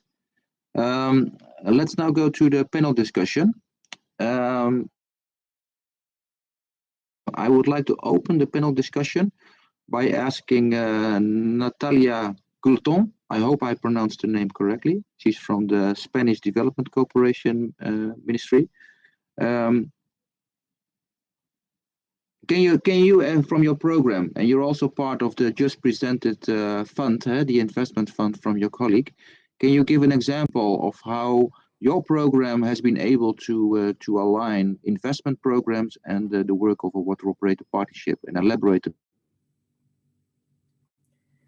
Thank you very much for the question. The floor is yours. Thank you very much. Sorry. If you don't mind, I'm going to switch to Spanish. Si no les importa, voy a cambiar al español porque así puedo hablar, centrar muchísimo más las ideas. Espero que no sea un problema para ustedes. Voy a compartir la pantalla. Tengo la presentación, creo que casi toda en inglés, así que eso no será un problema. Y lo que quería comentarles es, al compartir la presentación parece que se quita el vídeo. Bueno, efectivamente quería comentarles este ejemplo. Ya Yasmina ha introducido lo que es el Fondo de Cooperación para Agua y Saneamiento, y yo me centraré solamente en un ejemplo que tenemos en Puerto Viejo, en Ecuador, que yo creo que es muy interesante de lo que se está discutiendo, ¿no? Como saben, Puerto Viejo está en la costa de Ecuador, en la provincia de Manabí, no nos vamos a extender con eso. Y tiene este cantón de Puerto Viejo, tiene siete parroquias, eso es importante, ¿no? Tiene 2 parroquias urbanas y 5 parroquias rurales. Esto va a ser importante por lo que verán ahora. Ven en el título de la presentación que he puesto que este proyecto pretende cerrar la brecha entre lo urbano y lo rural. Es verdad que Puerto Viejo no tiene unas cifras escandalosas de falta de acceso al agua y al saneamiento, pero sí que las cifras esconden unas desigualdades tremendas entre lo urbano y lo rural. En las zonas rurales el acceso es mucho menor y además no tienen una empresa como Porto Aguas que les dé ese servicio. Por eso hago mucho énfasis, ¿no?, en cerrar esa brecha. En este cantón de Puerto Viejo, la cooperación española, a través del Fondo de Promoción del Desarrollo, FONPRODE, junto con el Banco Interamericano de Desarrollo y el Banco Europeo de Inversiones, están organizando o están llevando a cabo un proyecto para dotar de agua y saneamiento a las parroquias urbanas y rurales del cantón. Esto es una operación de crédito que supera los 122 millones de euros con las distintas aportaciones, la aportación local, la aportación de la cooperación española, del Banco Interamericano de Desarrollo y el Banco Europeo de Inversiones.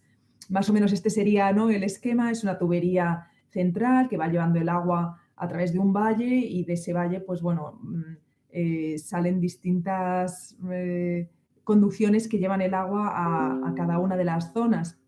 El tema es que este proyecto base en principio solamente alcanzaría a las cabeceras parroquiales y a las zonas que están en tránsito, ¿no?, por donde circula esa carretera, esa tubería, ahí se va a dar agua y saneamiento.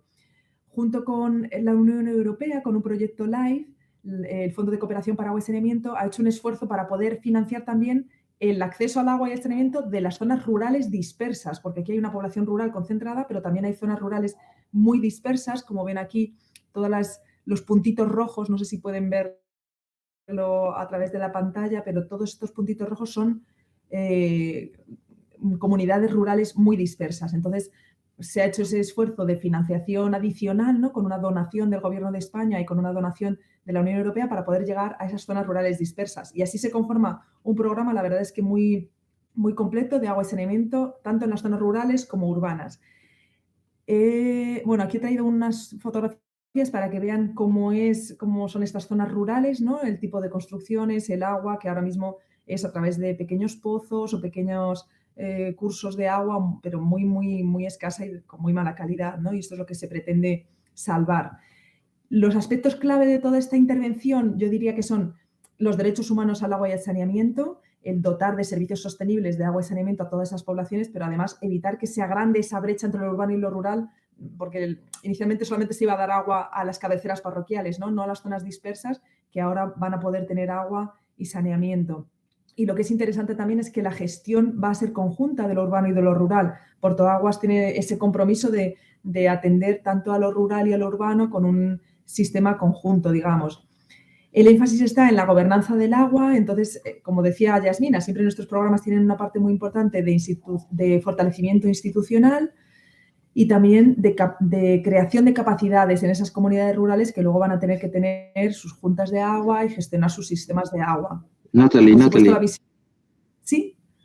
Can you? Yeah, we are running out of time, so. Sorry. Yes. Okay. Yeah, I go to really the point. Maybe yes. you can. Simplemente, yes. Disculpen, era por tener un poco el contexto, pero lo más importante es que se ha hecho un hermanamiento. Se ha firmado ya un hermanamiento entre Portoaguas, que es la empresa de aguas de allí de Puerto Viejo, y Emasesa, que es la empresa de aguas de Sevilla, que va a consistir fundamentalmente en un diagnóstico de las necesidades de Portoaguas, inicialmente, por supuesto, y después un fortalecimiento de la gestión comercial de Portoaguas, una mejora en la gestión de los recursos de agua y de energía, un acompañamiento a Portoaguas para la definición de su plan maestro y la definición de ese modelo de gestión que incluya también las áreas rurales, como decía. Yo creo que va a ser un hermanamiento muy interesante porque va a durar los 4 años o 5 los que dure todo ese programa de inversión tan fuerte de más de 130 millones de euros, y este hermanamiento de alguna manera va a acompañar todo ese proceso, ¿no?, de gran inversión. No sé si tienen alguna pregunta más. Muchísimas gracias. Okay, thank you very much. Thank you very much. And also sorry that I cut you off, but we're running out of time. Thomas from the EIB. Elaborate on how the EIB is working with utilities and partnerships, and how you try to work with them to improve the the sustainability of your investment program, maybe. And can you just give an insight on that from your side? Yeah. Thank you. Okay, yeah. Thank you very much, Anton. Sorry, I just missed the last presentation because my computer crashed. So I just came back on time. Anyway, just to get to the point, I think that the one example that I am most familiar with myself from our, let's say, portfolio of operations in Africa would be in Malawi our activities with the Lilongwe Water Board. So that one actually starts from 2006 when we wanted to procure a private sector water service operator partnership. So it was, let's say, de facto it was like an embryonic WOP, but it was a bit more contractualized with specific services, the deliverables that needed to be provided. So we did this via a competitive procurement procedure. We had I think it's 4 million euros allocated to accompany the Lilongwe Water Board with its needs, alongside a 30+ million investment program. So there's a private operator and VEI, who were let's say the two finalists in this procurement procedure, and it was VEI that came out as winner on that occasion. And VEI, let's say, established itself, quite deep in a deep-rooted way in let's say in its relationship with Lilongwe Water Board. So it provided the deliverables. There was a lot of learnings also from our side. That some things which are done in a partnership form, when you contractualize them, it can bring some tensions to the, let's say, to the deliverer in terms of who is actually providing the achieving the deliverables. Is it the service provider, or is it actually the utility? So there were a few areas where we had to tweak the activity. But the point was, we set the first, let's say, kernel for a very positive relationship between the two entities. And so the program was implemented, and there were, a lot of the investments that we finance are actually investment programs. It's not necessarily one treatment plant or one single asset. It's usually very, very dispersed investments, as I think everybody in this audience knows. So come the next investment program, that was around 2013, let's say the investment program was very well defined, and that's really important for us, because we need to define quite clearly what we are financing, at least in terms of objectives. Maybe we don't need to know the exact address, which pipes are being financed, but let's say the overall objectives of the investments. And on that occasion, the WOP with VEI, there was planned to have a proper WOP with VEI. It was not yet formalized, but to us, we could see that the program was very well prepared. So I think that this was a result of the collaboration between VEI, the WOP, and Lilongwe Water Board. It required almost no preparatory studies from our side, as we often, in a lot of, let's say, lesser, a lot of projects that are maybe not so mature, we have to provide technical assistance to bring them to a higher level of maturity. That was absolutely not required here, because it was evident that they had a high level, basically, of preparation. So we were able to approve the financing for this investment program, and we had the assurance that a WOP would be formalized, and in so doing provide the capacity building and other forms of support which would traditionally be procured through technical assistance. So obviously we had to be sure that what was defined in the activities that would fall under the WOP would cover the needs to ensure that the investments were, let's say, done properly with the highest, let's say, assurance possible that the assets would be operated sustainably. And for us, we really look at, for an investment loan of, let's say, a 20-year loan, are we financing something whose life is actually that long, and not that they become, let's say, obsolete or whatever before the repayment of the loan. So that was an area where we had comfort from this WOP. And I think that also there's a benefit for the whole WOP relationship. And this is basically repeating what Daniel Peri said, that when such a WOP has or so to say, accompanies a utility who is actually performing in, or making investments, then you can really leverage, but the parties can really leverage in terms of, let's say, the impact of the WOP and also the quality of the works and the sustainability of the works. So of the sustainability of the operation of the assets and the service generally. And so this is something that we feel as well. And so these are the positive aspects and how something a WOP has led to a very good, fairly simple to agree the financing operation. In the next question, I'll maybe discuss a little bit some of the challenges. I'll hand the floor back. Thank you. Thank you very much. Thank you very much. I think up till now, we the investors and the type of investments we've been discussing was more public finance, sovereign loans, things like that. I would like to go to Darren. Are you there, Darren? Yes, hello. I know that you have to leave soon, so that's why I give you the floor now. Can you tell us a bit about how you, as a more private sector investment fund, because you do equity, if I'm not mistaken, how you can work with utilities and what is your expected added value of a partnership like a WOP?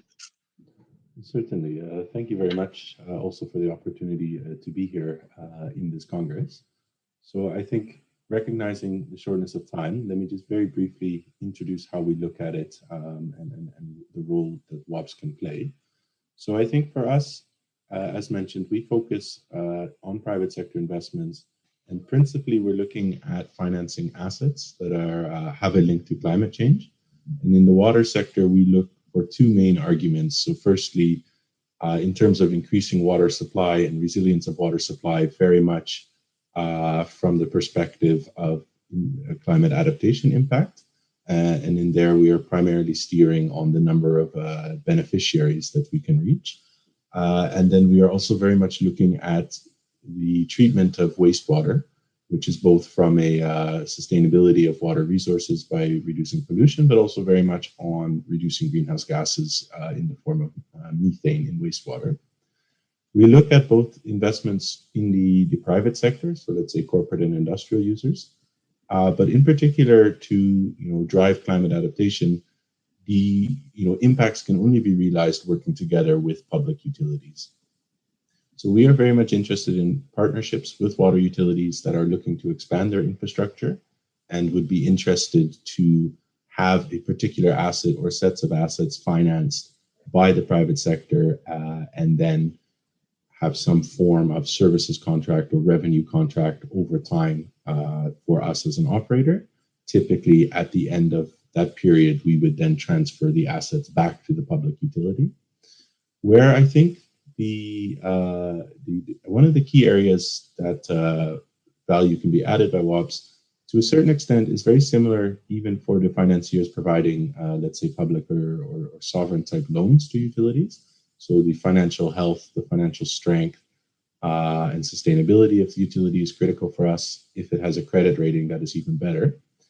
The one area, though, that I think is a little bit different and above and beyond is that when you, let's say, undertake as a utility a contracting or a partnership with the private sector, whereby the private sector is financing an asset, it is very important to firstly to be able to develop a proposal for a bankable asset in a way that the private sector can understand. But even more critically, the contract between the public and the private sector needs to be balanced. And it's very important also for the public sector, the utility, that what is in the contract is balanced for the public sector, that the terms are in line with comparable contracts that have been signed elsewhere.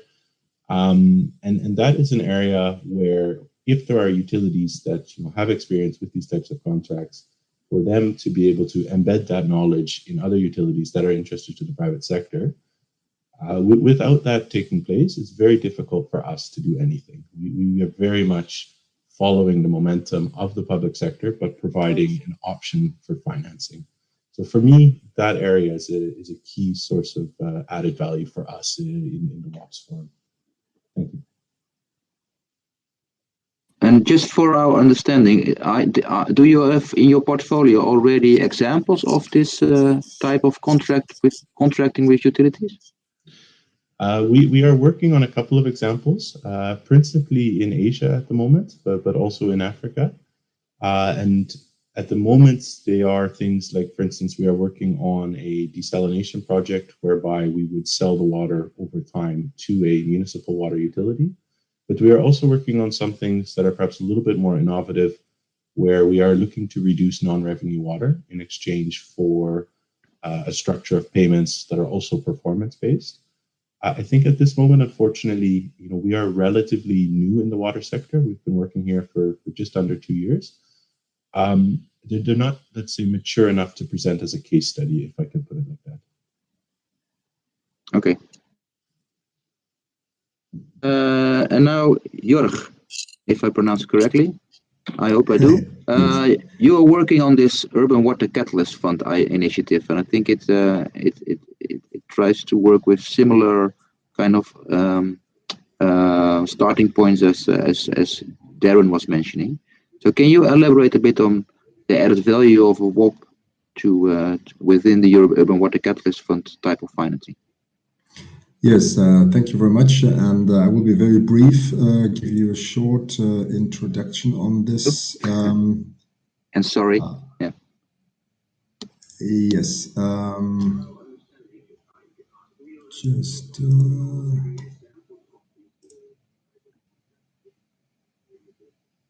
You're going to share a screen? Yes, I will try to, but I think it doesn't work.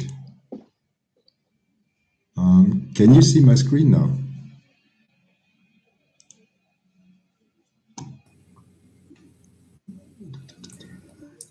Yes, but maybe others can. You can see the screen now? Not anymore. Not now.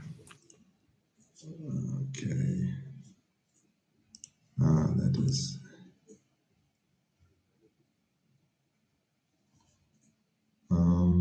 It demands a lot from our data, I think, to see shared screens. Can you see it now? So the Urban Water Catalyst Fund. Is it? Can you see it?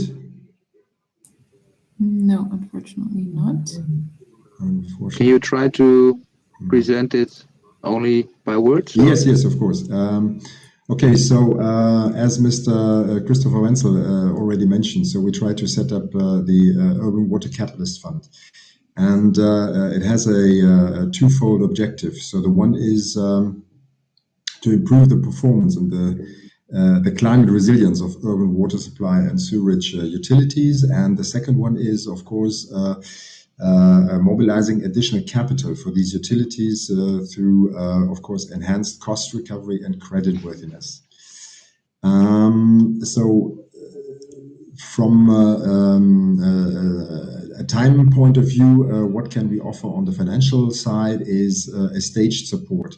So what we are doing actually is we are establishing a pipeline of eligible utilities. And these utilities, they will, in the first instance, they will benefit from a TA, and there I come later on to the role of water operator partnerships, and then afterwards, also, yes. There's a practical question. If you can turn on your videos again, because then people, it's easier for the translation. Yes. Okay, now it's better. Coming back. Okay, so then it comes to operational finance. Yes, it operational finance. So financing the operations of the utility in order to foster on efficiency increase. And then afterwards, of course, when it comes to the utility turnaround, so that's the final objective of the fund.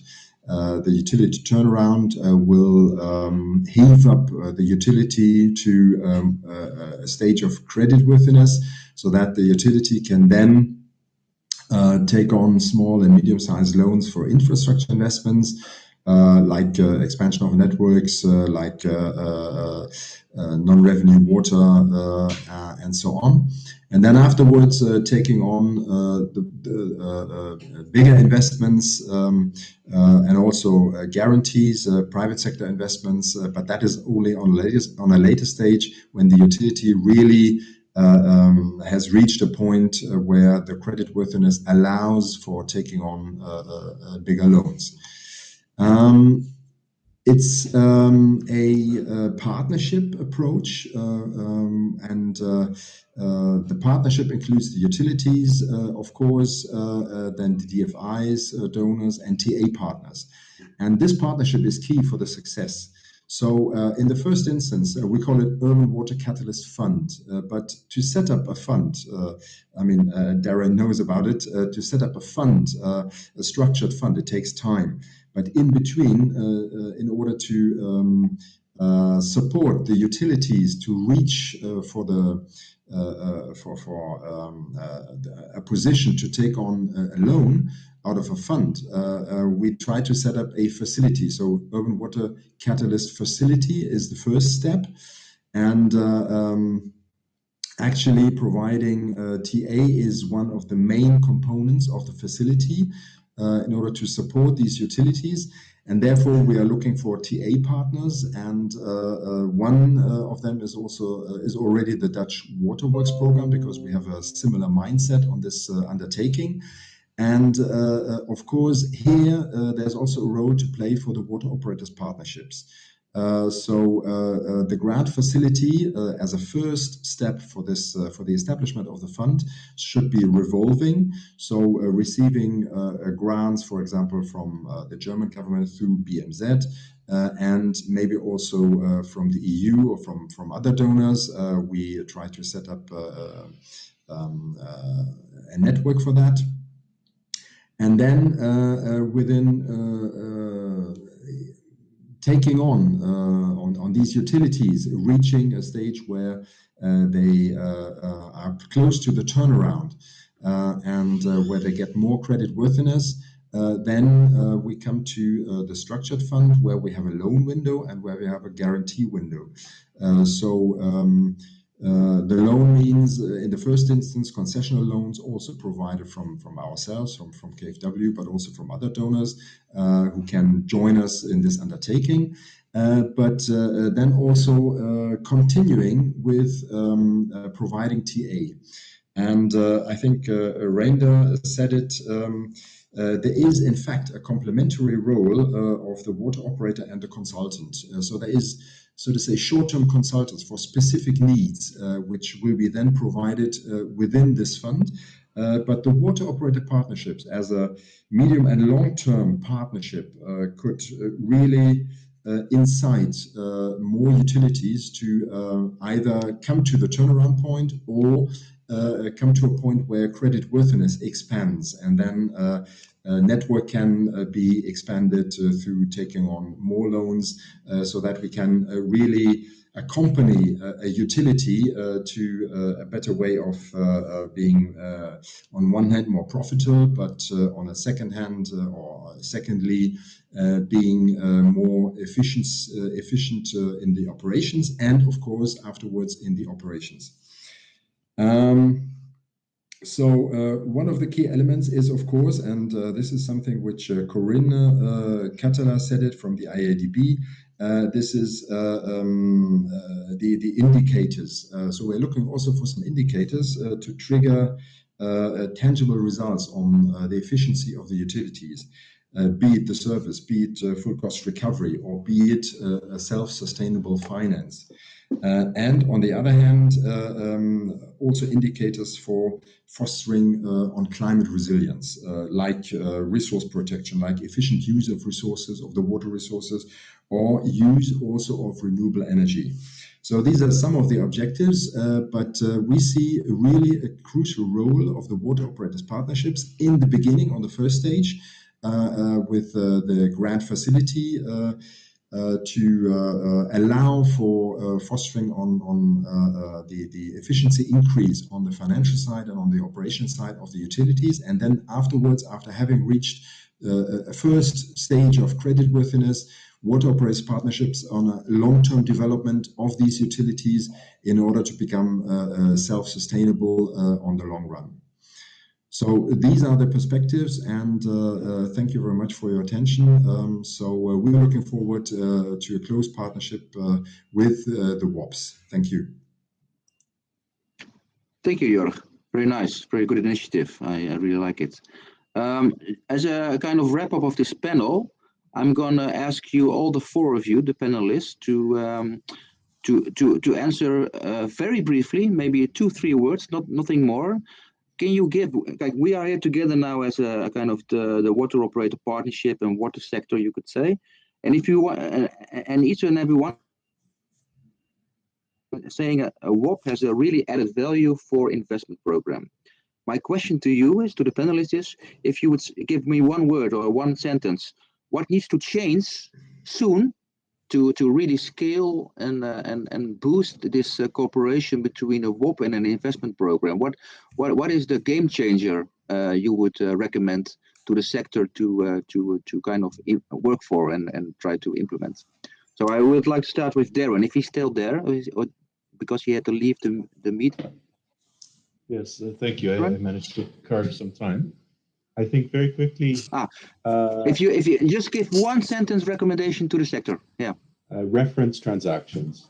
There's one example, everybody looks for the next one. Okay, so it's like spreading the good word, basically. Yeah. Showing it works. Okay, thank you very much. Natalia, what if you can you give me also one sentence for a recommendation?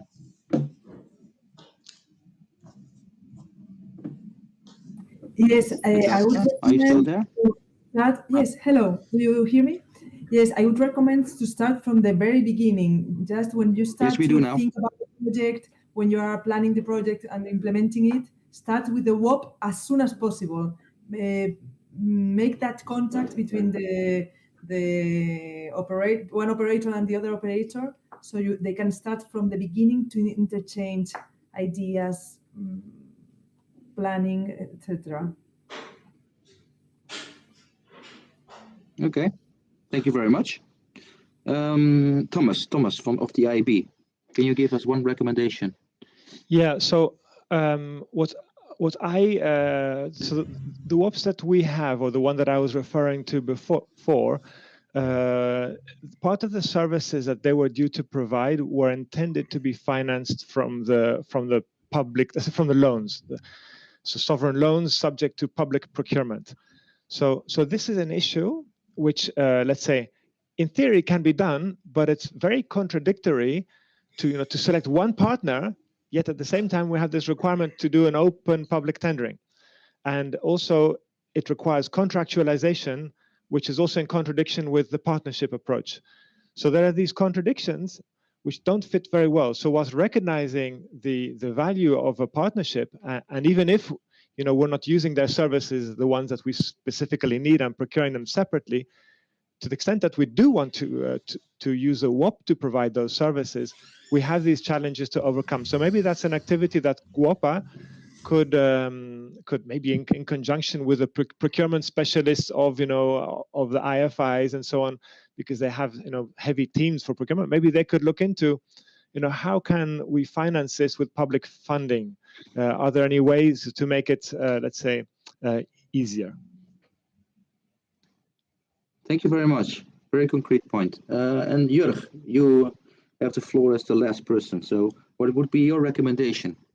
Yes, thanks very much. I have a recommendation 1, A, B, and C. So the A is what Danielle said, start with the water operators partnership as soon as possible. Why? And that is B, we have to focus more on performance indicators. So we don't have time, so we have to speed up. And then with that comes the incitative framework, which has to be established in order to get these utilities there. And one part of the incitative framework, that is C, that could be the complementary role of water operator partnerships and consultants. So that means consultants on really very, very targeted tasks, and the water operator partnership as a long-term partnership to accompany these utilities to a performance level which is sufficient. Thank you. Okay, thank you very much. We are we took you 10 minutes more of your time, so I'm not going to do a wrap up because I think that would not work very well.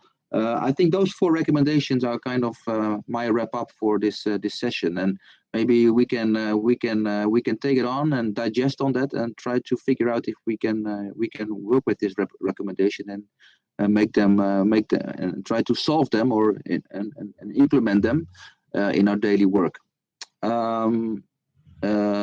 So I think this is the conclusion of this this is the farewell of this session. Thank you for staying on for 10 minutes more. Sorry for the delays and everything and all the computer problems. And I hope you have enjoyed this session and have stuff to think about for the coming period to come. So see you all, and thank you very much. Thank you. Thank you very much. Bye-bye.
What?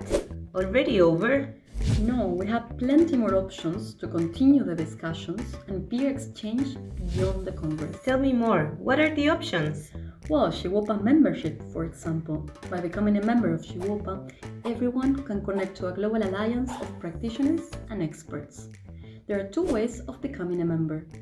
First, institutional members. Institutions can participate in SHIWOPA's assemblies and are eligible to run and vote in its international steering committee elections. Or second, individual members. Individuals can connect and engage with peers in the online SHIWOPA community. We have created a space that allows for networking and easy communication. Meet future WOP partners, stay up to date on project opportunities, and participate in peer-to-peer learning opportunities. Sounds great.